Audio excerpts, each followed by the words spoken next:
वापस्ती की पहाड़ी पर एक मंदिर था जो कई वजहों से प्रसिद्ध था। वापस्ती के परिवारों में आपसी सौहार्द बना हुआ था। इसकी वजह उस मंदिर को ही बताया जाता है। अरे ओ विमला, ये इस मंदिर की कहानी क्या है रे? अरे ये मंदिर इस गांव के लिए बहुत ही शुभ है।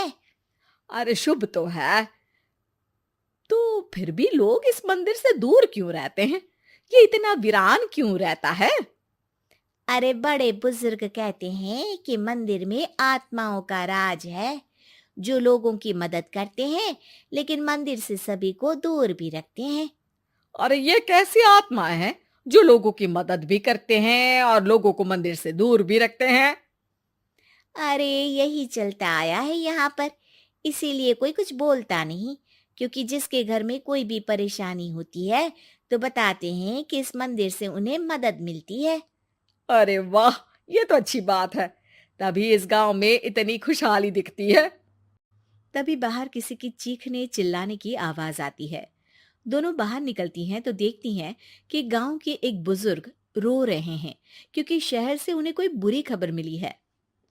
अरे क्या हुआ चच्चा, रो क्यों रहे हो आप? हाँ चाचा, बताओ ना, हुआ क्या? अरे क्या बताऊं बेटे, मेरा बेटा शहर गया हुआ था कमाने, लेकिन आज खबर मिली है कि उसका एक्सीडेंट हो गया। वो अस्पताल में भर्ती है। अरे तो इसमें परेशान होने की क्या बात है चाचा, जाओ शहर और बेटे का इलाज करवाओ। हाँ चाचा, विमला सही कह रही है। आप शहर जाओ और इलाज करवाओ। अरे कैसे इलाज करवाऊं, अभी पैसे नहीं है और शहर के अस्पतालों में इलाज का खर्चा लाखों में आता है। अरे चाचा, भगवान पर भरोसा रखो, कहीं ना कहीं से मदद जरूर मिल जाएगी। बस आज का दिन कैसे भी काट लो। अरे अब तो बेटा थोड़ा समय काटना भी मुश्किल होता जा रहा है। देख कमला, तू ही समझा चाचा को। अरे पैसों का कहीं ना कहीं से इंतजाम तो जरूर हो जाएगा। अरे चच्चा, जब विमला कह रही है तो थोड़ा उस पर भी भरोसा रखो। चलो आपको घर छोड़कर आ जाती हूँ। उसके बाद कमला उन बुजुर्ग को लेकर चली जाती है और विमला मंदिर की ओर चली जाती है। विमला मंदिर की सीढ़ियों पर चढ़ते हुए दूर से नजर आती है। उसके बाद वो आंखों से ओझल हो जाती है।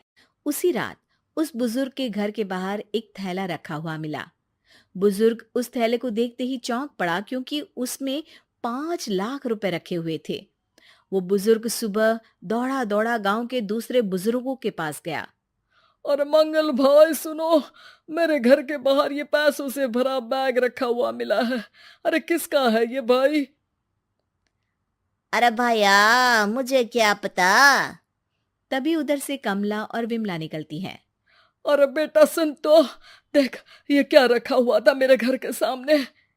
कमला और विमला हैरानी से देखती हैं। अरे वाह, देख विमला, तूने कहा था ना कि कोई ना कोई मदद जरूर करेगा। अरे भगवान सबकी मदद करते हैं, ये पैसों की मदद भी भगवान ने ही भेजी है। और क्या। अब चच्चा सोच क्या रहे हो, शहर जाओ और बेटे का इलाज करवाओ। ठीक है बेटियों, जो तुम कहो। चलो निकलता हूँ शहर बेटे का इलाज करवाने के लिए।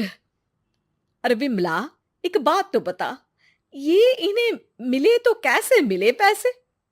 अरे मैं ना कहती थी कि ये मंदिर सबकी मुसीबतों में मदद भेजता है। अरे वाकई बड़ी पुण्य आत्मा है मंदिर में। सो तो है, लेकिन उनके बारे में लोगों को कम ही पता है। अच्छा, और तुम्हें क्या पता है? अ, जितना पता था वो तो बता दिया। ना रे ना, मैं नहीं मानती। तू कुछ तो छिपा रही है। अरे कुछ ना छिपा रही, जो पता था वो बता दिया।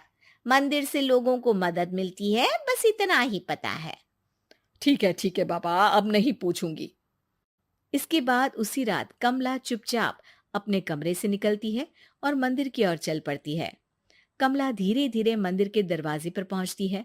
अंदर से हल्की हल्की रोशनी आ रही थी।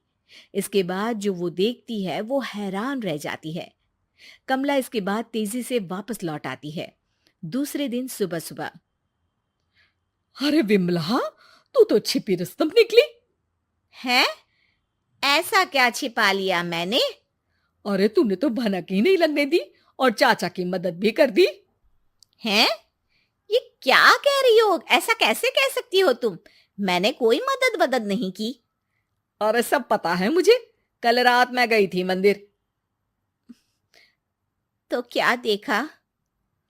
अरे तुम्हारा पति और कुछ लोग वहां दिखे। बोरियों में नोट भरे हुए थे और सभी नोट गिनने में लगे हुए थे। तो तुम्हें क्या लगा? वो क्या कर रहे थे? अरे मैं समझ गई कि वो लोग कहीं से डकैती कर पैसे लेकर यहाँ मंदिर के पीछे छिपाते हैं। अब जब तुम जान ही गई हो तो बता देती हूँ, लेकिन ये बात किसी को पता नहीं लगनी चाहिए। मेरे पति डकैती नहीं डालते हैं, बस उन लोगों से पैसे छीनते हैं जिन्होंने गलत तरीके से पैसे बनाए हैं। और फिर लोगों की मदद करते हैं। यही है वो पुण्य आत्माएं जो लोगों को मदद पहुंचाती है। अब समझी? हाँ, अब समझी उन पुण्य आत्माओं का चक्कर। सही है। करते रहो मदद, लेकिन सावधानी से, मेरी तरह कोई और ना पहुंच जाए।